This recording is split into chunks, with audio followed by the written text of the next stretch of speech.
Chapitre 20. En effet, le royaume des cieux est comparable au maître d'un domaine qui sortit dès le matin afin d'embaucher des ouvriers pour sa vigne. Il se mit d'accord avec eux sur le salaire de la journée, 1 denier, c'est-à-dire 1 pièce d'argent, et il les envoya à sa vigne. Sorti vers 9 heures, il en vit d'autres qui étaient là, sur la place, sans rien faire. Et à cela il dit : « Allez à ma vigne vous aussi, et je vous donnerai ce qui est juste. » Ils y allèrent. Il sortit de nouveau vers midi, puis vers 3 heures, et fit de même. Vers 5 heures, il sortit encore, en trouva d'autres qui étaient là, et leur dit : « Pourquoi êtes-vous restés là toute la journée sans rien faire ?» Ils lui répondirent : « Parce que personne ne nous a embauchés. » Il leur dit : « Allez à ma vigne, vous aussi. » Le soir venu, le maître de la vigne dit à son intendant : « Appelle les ouvriers et distribue le salaire, en commençant par les derniers pour finir par les premiers. » Ceux qui avaient commencé à 5 heures s'avancèrent et reçurent chacun 1 pièce d'1 denier.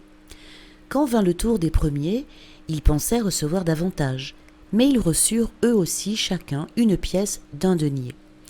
En la recevant, ils récriminaient contre le maître du domaine. « Ceux-là, les derniers venus, n'ont fait qu'1 heure, et tu les traites à l'égal de nous, qui avons enduré le poids du jour et la chaleur. » Mais le maître répondit à l'un d'entre eux : « Mon ami, je ne suis pas injuste envers toi. N'as-tu pas été d'accord avec moi pour 1 denier ? Prends ce qui te revient et va-t'en. Je veux donner au dernier venu autant qu'à toi. N'ai-je pas le droit de faire ce que je veux de mes biens ? Ou alors ton regard est-il mauvais parce que moi je suis bon ? C'est ainsi que les derniers seront premiers et les premiers seront derniers. »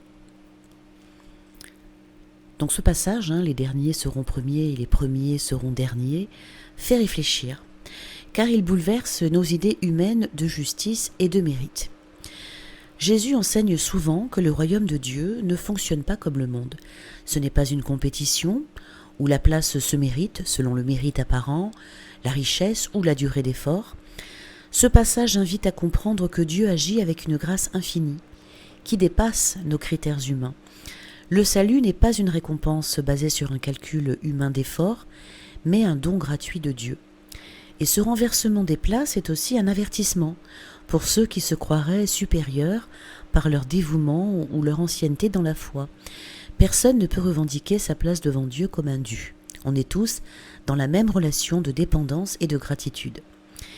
La justice divine, en fait, dépasse la justice humaine. Dieu voit le cœur, les intentions, la sincérité et les combats personnels. Ce qui paraît tardif ou peu mérité aux yeux des hommes peut être un retournement d'âme sincère et puissant aux yeux de Dieu. Cette parole réconforte tous ceux qui parfois se sentent en retard dans leur vie spirituelle ou ont commencé à suivre Dieu plus tard. Ils ne sont pas punis ou dévalués pour cela. Donc ce n'est pas une injustice, mais une invitation à comprendre que dans le royaume de Dieu, ce qui compte, c'est la relation d'amour avec lui, pas un classement humain. Ça peut troubler, mais ça éclaire aussi la gratuité et la profondeur de la grâce divine. Ligne 17, je reprends. Montant alors à Jérusalem, Jésus prit à part les 12 disciples et en chemin il leur dit : « Voici que nous montons à Jérusalem, le Fils de l'homme sera livré aux grands prêtres et aux scribes. Ils le condamneront à mort et le livreront aux nations païennes pour qu'elles se moquent de lui, le flagellent et le crucifient. Le 3e jour, il ressuscitera. » Alors la mère des fils de Zébédée s'approcha de Jésus avec ses fils Jacques et Jean, et elle se prosterna pour lui faire une demande. Jésus lui dit : « Que veux-tu ? » Elle répondit : « Ordonne que mes 2 fils que voici siègent, l'un à ta droite et l'autre à ta gauche, dans ton royaume. » Jésus répondit : « Vous ne savez pas ce que vous demandez. Pouvez-vous boire la coupe que je vais boire ? » Ils lui disent : « Nous le pouvons. » Il leur dit : « Ma coupe, vous la boirez. Quant à siéger à ma droite et à ma gauche, ce n'est pas à moi de l'accorder. Il y a ceux pour qui cela est préparé par mon Père. » Les 10 autres qui avaient entendu s'indignèrent contre les 2 frères. Jésus les appela et dit : « Vous le savez, les chefs des nations les commandent en maîtres et les grands font sentir leur pouvoir. Parmi vous, il ne devra pas en être ainsi.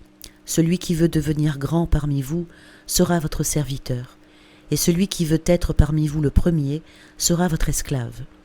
Ainsi le Fils de l'homme n'est pas venu pour être servi, mais pour servir, et donner sa vie en rançon pour la multitude.